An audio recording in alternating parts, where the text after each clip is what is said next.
নমস্কার, my cooking কর্নারে সবাইকে স্বাগতম। আজকে আমি নিয়ে এসেছি আলু জিরের একটি রেসিপি। তো চলুন রান্নাটা শুরু করা যাক। প্রথমে আমি একটি কড়াইতে সামান্য পরিমাণ তেল নিয়ে নিয়েছি। এবার তেলটাকে আমি একটু গরম করে নেব। এখন দেব আমি 1 চামচ মতো গোটা জিরে। জিরে দেওয়ার পর এবার আমি এখানে কেটে রাখা আলুগুলো দিয়ে দেব। আমি এখানে কোনো সেদ্ধ করা আলু ব্যবহার করিনি, আপনারা চাইলে সেদ্ধ করে আলুটা ব্যবহার করতে পারেন। আলুটা আমি হালকা ভেজে নিয়েছি। এখন দেব সামান্য পরিমাণ নুন। নুনটা কিন্তু আপনারা আন্দাজ মতোই দেবেন।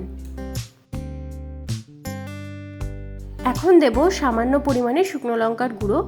ঝালটা আপনারা নিজেদের স্বাদ অনুযায়ী দেবেন।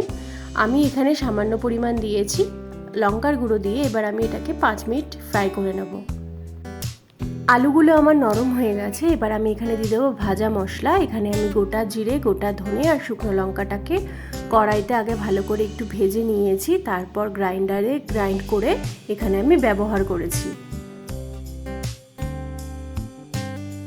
এখন দেব সামান্য পরিমাণে চাট মশলা।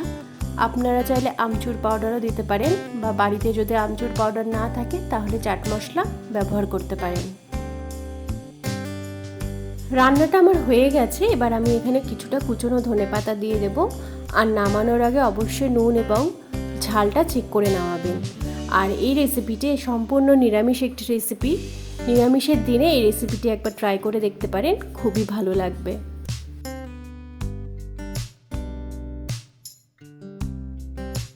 তৈরি হয়ে গেল আলু জিরের রেসিপি। তাহলে বন্ধুরা, আমার এই রেসিপিটি কেমন লাগলো অবশ্যই কিন্তু কমেন্ট বক্সে জানাবেন। আমার চ্যানেলের নতুন বন্ধু হয়ে থাকলে প্লিজ আমার চ্যানেলটিকে সাবস্ক্রাইব করার অনুরোধ রইল।